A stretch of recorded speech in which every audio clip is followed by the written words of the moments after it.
Bienvenue à cette 4e soirée du Festival INRES, 2e édition, autour du Tantra. Un mot volontiers mystérieux, sulfureux peut-être, selon ce qu'on y projette. Mais j'ai l'impression qu'il y a déjà dans la salle des gens qui s'y connaissent déjà pas mal.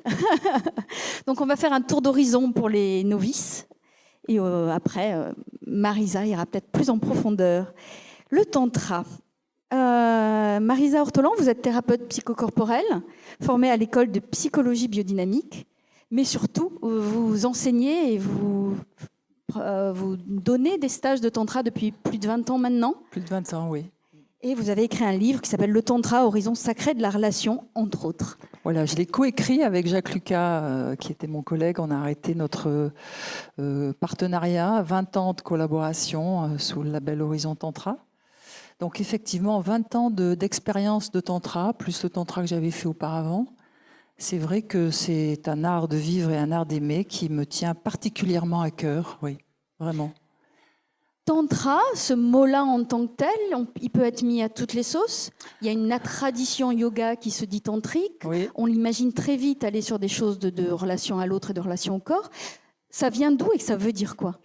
Alors, avant d'aller dans l'origine du tantra, j'ai envie de parler de ma rencontre avec le tantra. Voilà, moi j'ai rencontré le tantra à un moment de ma vie où j'étais en fin de trentaine, je faisais beaucoup de travail sur moi, beaucoup de recherche personnelle, thérapie, psychothérapie corporelle. On va y aller, travail avec le corps, j'y vais. Donc voilà, j'étais là-dedans. Et en même temps, il y avait une recherche spirituelle qui avait commencé très tôt avec le yoga, effectivement, avec tout ça. Et je faisais des retraites dans différents monastères avec des courants différents, orthodoxes, catholiques, etc., pour chercher, voilà. Et j'ai fait l'école de psychologie biodynamique. Et quand l'école de psychologie biodynamique est une école qui est à caractère reichien, c'est-à-dire qu'on travaille vraiment sur la libido, l'énergie de vie, l'énergie orgastique. Et c'était super bon. C'est vraiment, ça réveille, ça remet le corps en route. Je suis issue d'une famille où on est assez rigide. Où il y a des rigidités morales, mais il y a des rigidités physiques aussi, du coup.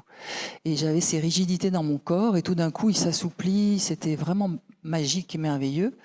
Et j'avais envie, et du coup, la sexualité devenait vraiment beaucoup plus présente qu'auparavant.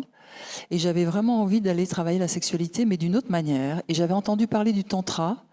Et j'avais entendu parler du tantra par des bouquins d'abord, Tantra, le livre des secrets de Osho, qui est un maître tantrique indien, par aussi un bouddhiste tantrique, Chogyam Trungpa, qui s'était installé aux États-Unis, qui a écrit un livre qui s'appelle le Tantra. Aussi, il y a eu plus tard le livre de Daniel Audier, Tantra. Bref, et puis je me dis, tiens, ça serait bien que j'aille faire ça. Et je vous assure, j'en parle à des amis à la sortie de l'EPBE, et je rentre chez moi, dans ma boîte aux lettres. À l'époque, il n'y avait pas les mails, les machins, tout ça, donc c'était le début des années 90. Il y avait un flyer de Margot Anand qui venait faire un stage de tantra aux environs de Montpellier. J'avais pas l'argent, parce que c'était assez cher pour moi à l'époque, et je me suis dit, c'est pas grave, j'y vais. Donc j'ai emprunté à des amis. Je ne sais pas si je les ai remboursés d'ailleurs depuis. Et je suis allée faire ce stage et je me suis dit, voilà, c'est ça. C'est vraiment là quelque chose qui va poursuivre mon chemin. C'est comme si j'avais grandi en ouvrant une fenêtre sur la sexualité, comme j'ai ouvert plein de fenêtres sur la vie. Et ma fenêtre sur la sexualité, elle était avec ce qu'il y avait en moi, que je ne savais pas trop quoi en faire. Et surtout, ce que j'avais entendu, ce que j'avais vu, les croyances, les jugements, la morale, et puis aussi mes pulsions, ce qu'il y avait à l'intérieur de moi. Et j'étais avec ça. J'arrive au tantra, et c'est une grande porte-fenêtre qui s'ouvre, avec un jardin merveilleux. Et il ne me restait plus qu'à l'explorer, avec une autorisation d'être, mais d'être et de comprendre que c'est rapidement la sexualité qu'une affaire énergétique. C'est qu'une histoire d'énergie. Et donc à partir de là, l'autre est remis à sa juste place assez rapidement. Et je dis, on l'a écrit dans le livre, Jacques Lucas et moi-même, mais je le dis là, il y a ma vie sexuelle avant le tantra et ma vie après. Voilà. Avant le tantra, c'était quelquefois je pouvais faire l'amour vraiment parce que, bon, pour faire plaisir, parce qu'il y en a marre de dire non quand même. À un moment, il faut dire oui. Voilà, simuler un petit peu, pas trop quand même. Il y a des jours où ça marche, mais il y a des jours où ça marche pas. Comme ça, une fois que c'est simulé, c'est bon, quoi. Après, on peut dormir, on est tranquille. Voilà. Et puis, il y avait aussi il y avait ces moments-là qui étaient particuliers. Et puis, il y avait les autres moments, dans les moments amoureux, où c'était magique, c'était créatif, tout était là, l'énergie était là, c'était juste magique. Et pourquoi ça voulait pas rester? Pourquoi il y a des moments, ça repartait? Ça me fait penser à un ami qui me dit, tu sais, alors le sexe de l'homme, on l'appelle le Vajra dans le Tantra, et le sexe de la femme, Yoni. Et il me disait, tu sais, avec mon Vajra, je fais pas ce que je veux. Hein. Il y a des jours où il va dans une érection, puis il y a un jour où il n'y va pas du tout. Et ben, je lui disais, voilà, moi, à une époque, dans ma sexualité, c'était comme ça. Il y avait des jours où c'était une floraison, et puis il y a des jours où c'était calme plat. Et la femme a une tendance à prendre, à culpabiliser. Et je me disais, lui, il a toujours envie, mais pas moi. C'est pas normal. Je suis pas normale. Donc travail, encore thérapie, analyse, etc. Et la voie du tantra m'a sorti de là, m'a grandement sorti de là. Alors la voie du tantra, il semblerait qu'elle est née il y a 5000 ou 7000 ans avant Jésus-Christ, qu'elle est issue de la vallée de l'Indus, qui serait aujourd'hui le Pakistan. Et d'après les textes et ce qu'on a retrouvé, c'était donc une société, une civilisation qui vivait selon le principe masculin-féminin à égalité. Les hommes et les femmes étaient égaux. Et pour eux, la sexualité, c'était un culte, c'était une façon d'honorer le divin. Parce qu'avec l'acte sexuel, il y avait la possibilité de la procréation. Et donc c'est un acte divin. On devient Dieu parce qu'on crée un être humain. Et aussi parce que de l'autre côté, il y avait cette sensation d'unicité, de connecter le cosmos, de connecter le tout simplement par cette rencontre. Et pour eux, dans les textes, le cosmos n'est que l'univers, n'est que la conjonction du principe féminin et du principe masculin. Et on peut retrouver cette conjonction dans l'union sacrée des partenaires tantriques. Alors on dit l'homme et la femme, mais pour des partenaires du même genre, il y en a un qui va aller dans l'énergie masculine, l'autre l'énergie féminine. On en parlera du masculin et du féminin, mais c'est vrai que c'est vraiment cette rencontre-là qui permet tout d'un coup d'être relié, d'être connecté, exactement comme une méditation. Et d'ailleurs, dans le tantra, on dit souvent que l'acte sexuel tantrique est une méditation. Ensuite, on va en parler, mais dans la pratique tantrique, c'est pas obligé de passer à l'acte, c'est-à-dire pénétration.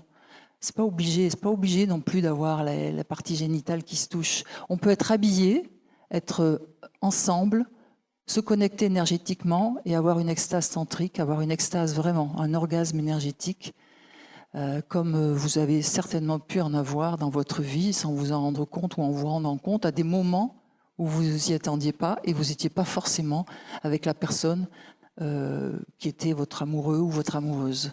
Parce que quelquefois, ça nous surprend là où on ne s'attend pas.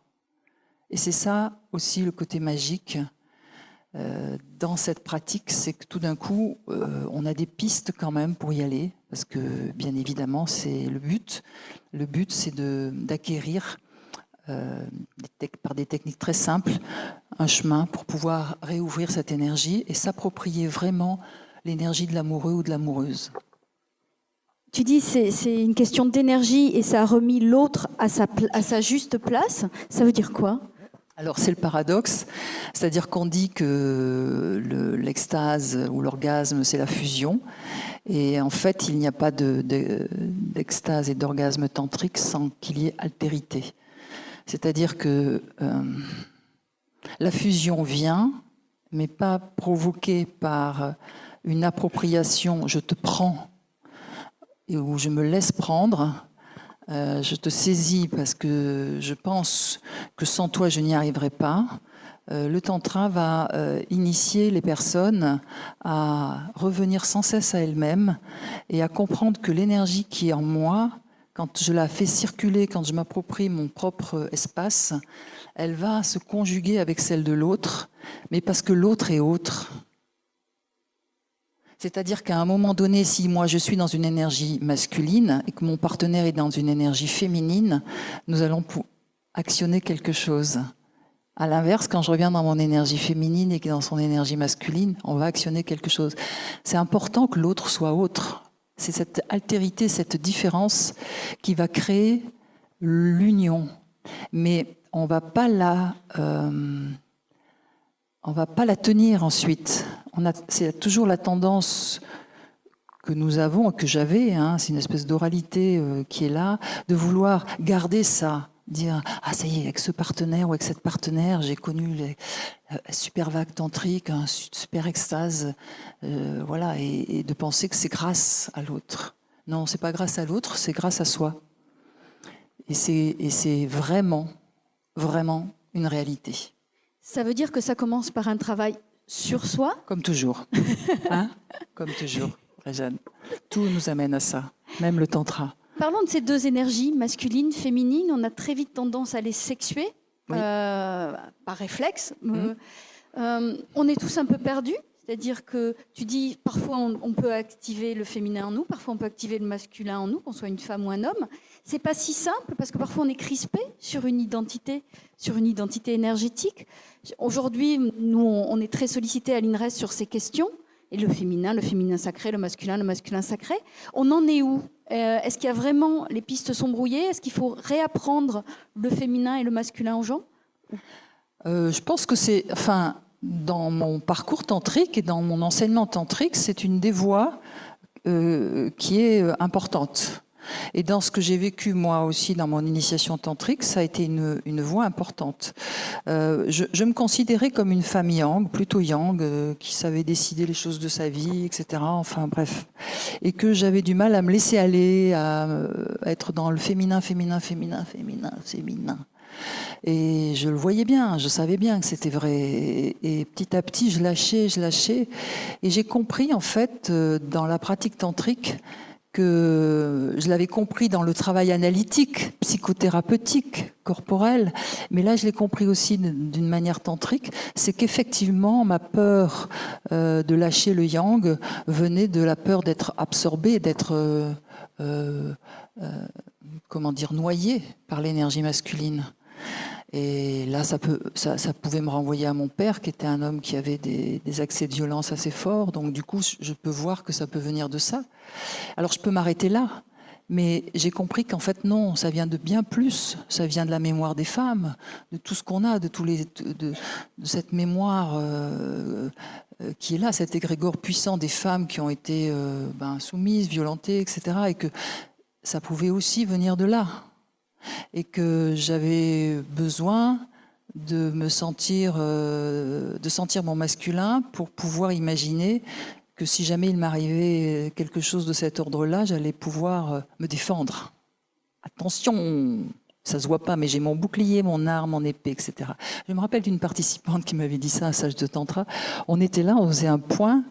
Et puis chacun avait son temps de parole. Et puis tout d'un coup, j'entends cette voix au fond qui dit « Bon, moi je voudrais dire que je suis venue ici, j'ai mon bazooka, j'ai aussi des grenades, j'ai une mitraillette qui est juste à côté, on ne me touche pas. » J'ai dit « Bienvenue au Tantra. » Voilà, donc il y avait vraiment beaucoup de peur par rapport à ça. Parce que c'est aussi dans le thème de la sexualité. Donc on va peut-être y aller dans cette voie-là, mais... Dans le thème de la sexualité, il y a quelque chose de l'ordre de dominant-dominé, passif-actif. Et bien sûr que dans l'énergie, ça arrive. Ça arrive qu'à un moment donné, on ait un qui est plus passif, l'autre qui est plus actif, etc.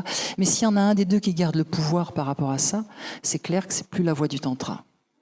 La voie du tantra, c'est quand chacun accepte de se soumettre à l'énergie et de l'accueillir, telle qu'elle vient, telle qu'elle est là, peu importe mon sexe. Peu importe que j'ai une yoni ou un vajra, c'est là. Et puis, je fais avec ce qui est là. Et Mais tout le travail en amont est fait, ce qu'on disait, le travail sur soi. Alors par rapport au masculin-féminin, donc je ne vais pas parler de l'animus anima de Jung parce que c'est pas le lieu ici. Mais brièvement, Jung disait que les hommes ont en eux l'anima, c'est-à-dire une femme, un féminin idéal, et les femmes ont un animus, c'est-à-dire un masculin idéal à l'intérieur de soi. Dans le tantra, on va un petit peu plus loin, c'est-à-dire que on propose même aux personnes, quand elles viennent, d'investir complètement l'autre polarité. Par exemple, si je vous dis, là, imagine que tu deviennes un homme, toi qui es femme. Imagine que tu deviennes une femme, toi qui es homme. Comment tu serais? Quel style de femme tu serais? Quel style d'homme tu serais? Et tu peux aller imaginer. Est-ce que tu serais grand, petit, mince, etc. Comment serait cette femme? Elle aurait des gros seins, elle n'en aurait pas, enfin peu importe. Voilà. Quel serait son prénom? Est-ce qu'elle aurait un métier? Comment tu la verrais? Comment tu l'aimerais, cette femme que tu serais si tu changeais de sexe? Et après, la question ultime, c'est est-ce que tu aurais du désir pour cet homme et cette femme? C'est pas obligé. C'est pas obligé. Quand on fait le travail, on se dit non, pas forcément. Par contre, je sens un élan du cœur. Ah oui, je sens que c'est quelqu'un qui me touche profondément au niveau du cœur. Ok. Alors, je m'approche de cet homme, de cette femme qui est là, à l'intérieur, et que j'ai mis à l'extérieur, là, dans mon imaginaire. Et j'essaye de sentir si je peux le regarder, la regarder, si je peux aller dans l'étreinte, juste l'étreinte. Et là, il se passe quelque chose de l'ordre de la conjugaison de ce masculin, ce féminin. Et pourquoi ce travail est important? Parce que ce que nous voyons à l'intérieur de nous, concernant l'autre sexe, c'est ce que nous projetons sans cesse à l'extérieur de nous. Tant que nous ne sommes pas en paix avec l'autre sexe à l'intérieur de nous, nous ne pouvons pas être en paix avec le sexe, l'autre qui est différent dans son sexe à l'extérieur de nous. Après, cette paix, quand elle arrive, il peut y avoir toujours des problèmes parce qu'il y a la névrose, il y a l'histoire familiale, il y a plein de choses qui sont là, qui peuvent nous empêcher de communiquer. Mais il n'y a plus peur. La femme n'a plus peur de l'homme. Même quand il a des grandes colères et que tout d'un coup, il élève la voix et que même peut-être il va faire quelque chose de fort, qui va faire du bruit, elle est là, elle est tranquille, ça va. Et de la même manière, quand l'homme voit la femme qui part dans sa colère et que tout d'un coup il va se dire comme le petit garçon, je vais être privé d'amour, qu'est-ce qui va se passer? Maman est en colère, ou alors la femme est en colère. Eh bien non, il va dire c'est ok, tout va bien. C'est une histoire énergétique. Je suis en accord avec ce que tu es pleinement, toi à l'extérieur, qui est différent de moi avec tes hormones, et donc il y a certainement plus ou moins de puissance. Et ça, dans l'acte sexuel, c'est important parce que, pour tous ceux qui vous faites tous l'amour, peu importe comment et avec qui, mais il y a des moments où on est plus acteur, actif, des moments plus passifs, des moments plus masculins, des moments plus féminins. Et tant qu'on peut jongler avec ces deux énergies, on est complet. Je suis complète, peu importe le partenaire. C'est un axe important, c'est très important. Tant que on reste et on s'enferme dans une polarité, on atrophie le lien affectif, mais aussi le lien sexuel et le lien de conscience. Il se rétrécit. Voilà. Donc, quand il y avait des archétypes comme le macho et puis la blonde avec son petit chien derrière, voilà. Donc, il y avait des archétypes où elle disait toujours oui et lui, c'était lui qui décidait. Il y avait un moment donné où dans leur sexualité, certainement, ça devait s'appauvrir. Ça devait s'user. À l'inverse, la femme qui est plus autoritaire, yang, etc., et qui a un partenaire qui est très féminin, qui dit toujours oui, à un moment donné, la sexualité s'appauvrit. Et on a la possibilité d'aller voir ailleurs pour chercher ce qui nous manque. Or, ce qui nous manque est à l'intérieur de nous. C'est vraiment à l'intérieur de nous. Et ce n'est que à l'intérieur de nous. Mais c'est chiant d'aller toujours voir à l'intérieur de nous. Il y a des fois où on n'a pas envie. Il y a des fois où on aurait envie que ça vienne aussi de l'extérieur. Et c'est pour ça que quand ça vient de l'extérieur, on en profite. On se dit chic, c'est bien là, hop. Mais ça dure pas. Et c'est en ça que le tantra nous sort de la consommation sexuelle. C'est-à-dire que la sexualité, c'est comme une bouteille de Coca-Cola aujourd'hui. On ouvre le frigo, on la sort et on la boit. Alors je prends le Coca-Cola parce que c'est un objet, une boisson de consommation, mais c'est un peu ça. On cherche dans la sexualité à consommer parce que la sexualité est devenue quelque chose qui nous permet d'évacuer le stress, d'évacuer les tensions, d'évacuer nos ombres, d'évacuer nos problématiques, même nos croyances. La sexualité, ce n'est plus ce qu'elle doit être, ce n'est plus cette élévation. Mais ce n'est pas grave si nous évacuons le stress, si nous avons des croyances, si nous avons des tensions, si nous avons des ombres. On part avec ça, juste qu'on y met ensuite la respiration, on y met la connexion avec soi, la connexion avec le sacré, et on part dans le tantra. Bien sûr qu'on n'est pas parfait. Je ne suis pas parfaite, et nous ne serons jamais parfaits. Et c'est de cette imperfection-là que naît le tantra aussi.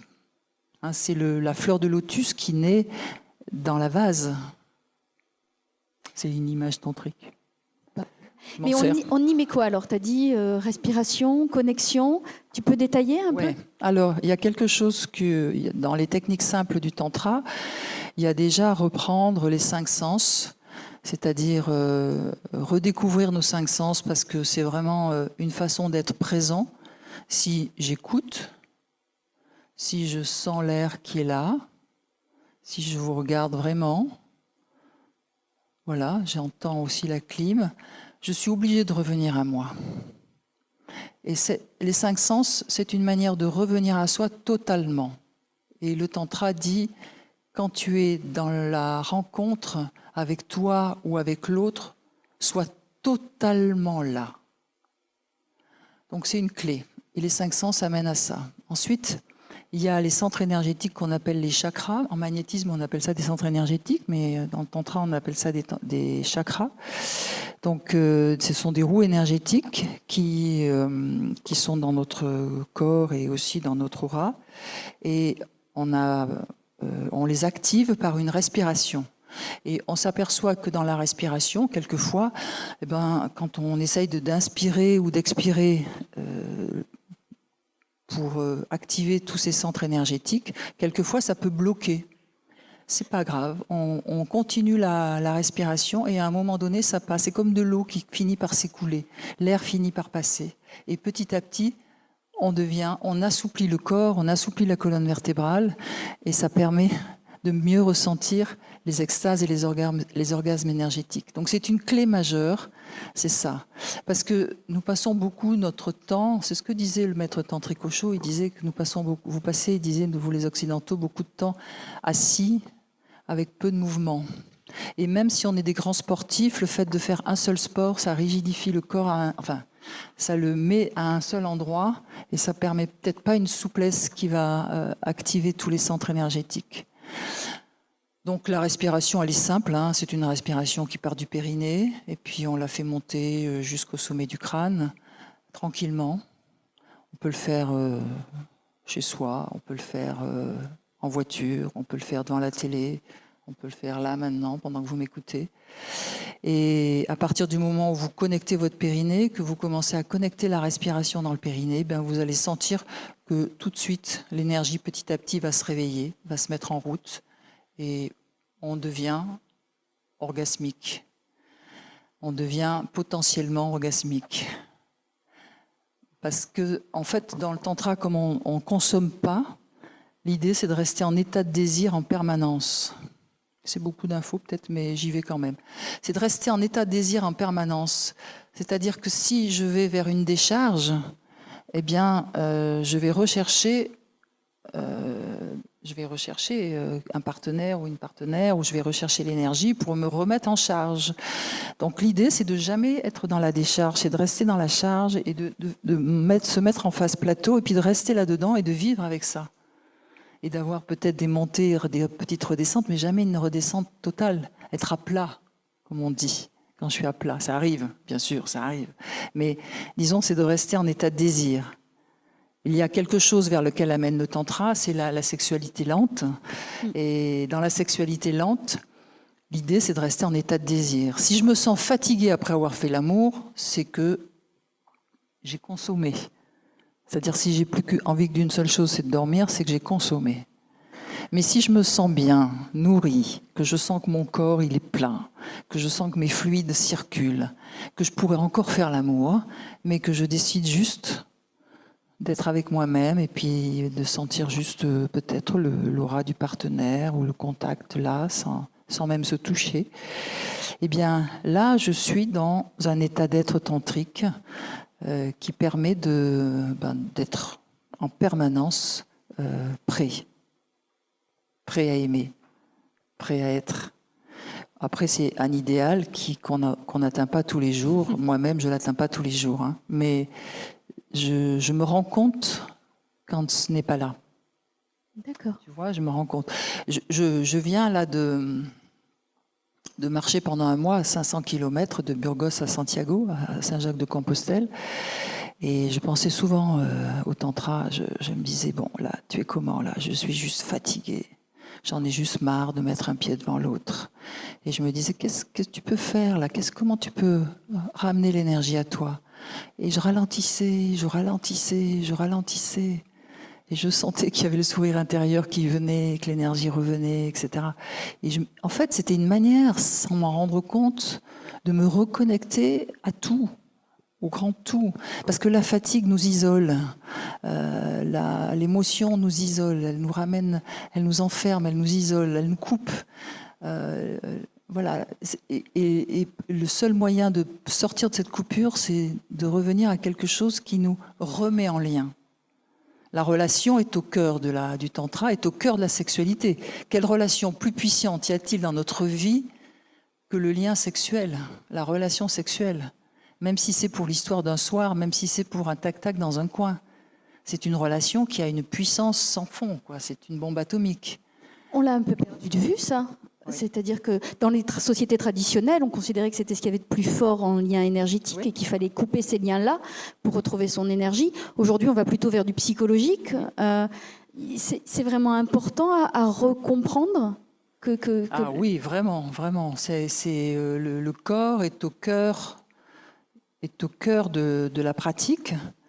L'entité qui habite le corps va juste aider à la pratique et le corps va s'éveiller et va bouger l'énergie pour se relier parce que nous faisons partie du vivant. Notre corps fait partie du vivant.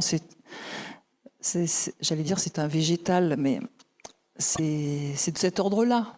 Hein, d'ailleurs, on parle de végétothérapie dans certaines thérapies. Donc il y a un endroit où le corps peut se met en mouvement seul. Et c'est cet endroit-là qu'on va rechercher. Dans la sexualité lente, par exemple, on met les sexes en contact et on laisse faire.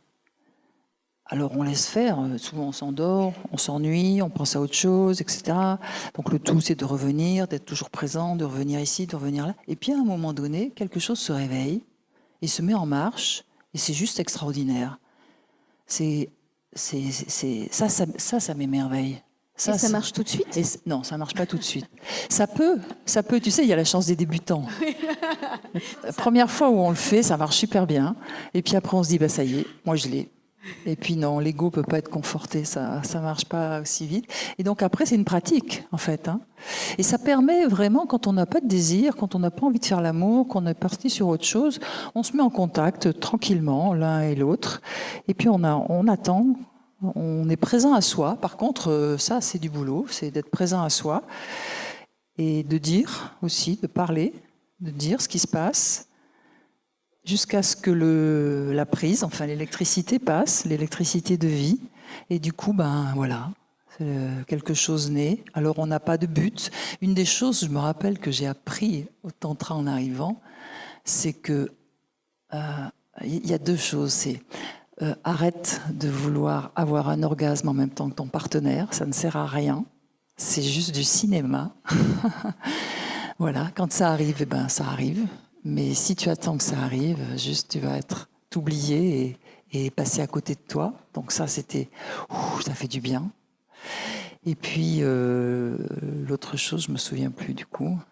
Là, je vais essayer de te relancer. Les croyances à déminer sur la sexualité, c'est quoi? Donc il y a l'orgasme à tout prix, l'orgasme ensemble, il y a quoi d'autre? Et il y a l'éjaculation, c'est-à-dire amener l'homme à l'éjaculation parce que c'est comme ça qu'il va être bien.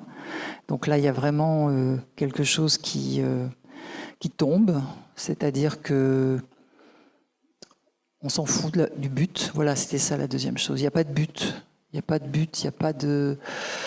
Il n'y a pas besoin, par exemple, puisque j'en suis à l'homme, il n'y a pas besoin d'éjaculer. L'éjaculation n'est pas une finalité, l'érection n'est pas une finalité. Incroyable, hein. Voilà, et pour la femme, le clitoris n'est pas obligé d'être stimulé. Il n'y a pas besoin aussi d'avoir un orgasme, celui, vous savez, qui monte d'un coup, là, tchouk. Puis après, il faut recommencer pour en avoir un deuxième. Non, au contraire, c'est de le stopper, de l'arrêter, de nourrir le corps, de prendre le temps de recevoir l'énergie et qu'elle comprenne qu'en fait, elle a pas à naître et partir. Elle a à habiter le corps dans lequel elle est arrivée. Et ça, c'est à nous de lui enseigner, c'est à nous de l'accueillir, comme un feu, comme une petite flamme qu'on attise, et puis que petit à petit, on lui dit là pas trop, là maintenant un peu plus, là un petit peu plus, jusqu'à ce que ça embrase complètement le corps. Voilà, alors j'emploie le mot embrasé, donc si vous vous entendez être embrasé ce soir, vous risquez d'être déçu. C'est pour ça que les mots réduisent souvent, parce que chacune a son expérience. On reconnaît l'expérience dans l'état où on est. C'est-à-dire si on est dans un état où on se sent bien, où on se sent nourri, voilà le maître mot, là on peut dire que on est sur ce chemin-là, cette voie tantrique. La nourriture. Le tantra a quelque chose qui nous ramène à une écologie de l'énergie sexuelle. De ne pas la consommer pour la consommer, mais de la consommer, de la consommer pour se nourrir, pour nourrir le corps, pour nous nourrir nous. Voilà. Et du coup, en nous nourrissant nous, on nourrit notre entourage. On est bien. Voilà. Juste, je suis bien. J'ai des problèmes, pas d'argent, je dois changer de maison bientôt, j'ai mal aux pieds, j'ai ci, j'ai ça, mais je suis bien. Vous voyez, il y a vraiment, c'est plus pareil. Ça nous coupe pas. Mais si on fait cette démarche, si on rentre dans cette démarche-là, mais que le compagne ou la compagnon n'y est pas, ça peut créer des décalages immenses, j'imagine, non? Ça peut créer des décalages. Alors, j'ai quand même une théorie là-dessus et une pratique aussi. C'est que j'ai eu des partenaires qui n'étaient pas tantriques, qui n'avaient jamais fait de tantra. La seule chose, c'est que je reste, moi, une femme tantrique. C'est-à-dire que je dis non quand ça ne me convient pas, je respire quand j'ai envie de respirer, je dis stop quand j'ai envie que ça s'arrête. Et j'explique pourquoi. Je ne me laisse pas emporter par ce que je croyais être la sexualité avant. Voilà, je reste ce que je suis. Et à partir de là, l'autre va s'adapter parce que souvent, l'autre est quelqu'un qui est réceptif, qui est à l'écoute, qui a envie de faire l'amour, qui a envie d'être là, quoi. Hein. Donc je peux aller dans sa sexualité, mais il peut aussi venir dans la mienne de sexualité. Et donc une initiation se fait. Ce que je me souviens, c'est que moi, j'anime un stage qui s'appelle la femme tantrique. Quand les femmes rentrent chez elles de la femme tantrique, ensuite, il y a des hommes qui appellent et qui disent « Mais moi, je veux la même chose. » Dame, je veux la même chose.